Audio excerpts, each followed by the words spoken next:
રાતનો સમય હતો. નરમ ચાંદની અને ધીમો ઇન્સ્ટ્રુમેન્ટલ સાઉન્ડ ટ્રેક રમતો હતો રૂમમાં. અનાયાએ તરબરત થઈને શાવર લીધો હતો અને હરા બ્લાઉઝ પહેરીને બહાર આવી. એ જાણતી હતી કે આજે કંઈક અલગ થવાનું છે. આર્યન એના પિયરથી આવ્યો હતો, થોડોક થાકેલો, પણ એની આંખોમાં એક લાવણ્ય ભીનું ભાવ હતું. અનાયા એની સામે બેઠી, ભીના વાળથી રૂમમાં ખુશ્બુ ફેલાવતી હતી. કેમ છો? એ પૂછ્યું, પણ એ પ્રશ્નમાં પ્રેમ અને ઈચ્છા બંને છુપાયેલી હતી.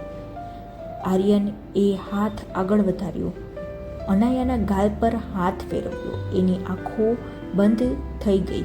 હાથનું સ્પર્શ એટલું નરમ, એટલો ઊંડાણ લાગ્યો કે અનાયાએ એને શ્વાસ રોકી દીધો.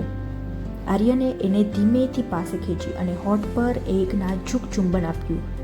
કેવળ ચુંબન નહીં, લાગણીઓનું વિસ્ફોટ. ચુંબનથી શરૂ થયેલી વાત હવે અવનવી લહેરો પર પહોંચી.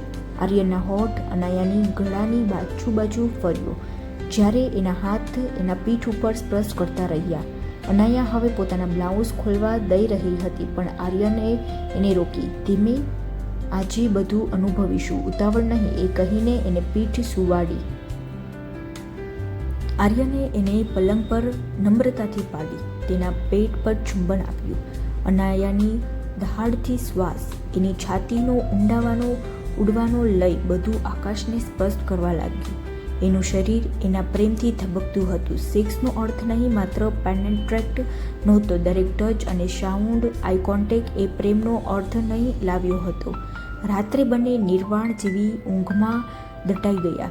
સવારે જ્યારે અનાયાની આંખો ખુલી ત્યારે આર્યન એની નિહાળી રહ્યો હતો. કાલ રાત તારી સાથે મારા જીવનની સૌથી સુંદર રાત હતી, એ કહ્યું અને અનાયાની આંખો ભીની થઈ ગઈ. જ્યારે પ્રેમ હોય ત્યાં શરીર પણ આત્મની ભાષા બોલવામાં લાગે છે. Thank you.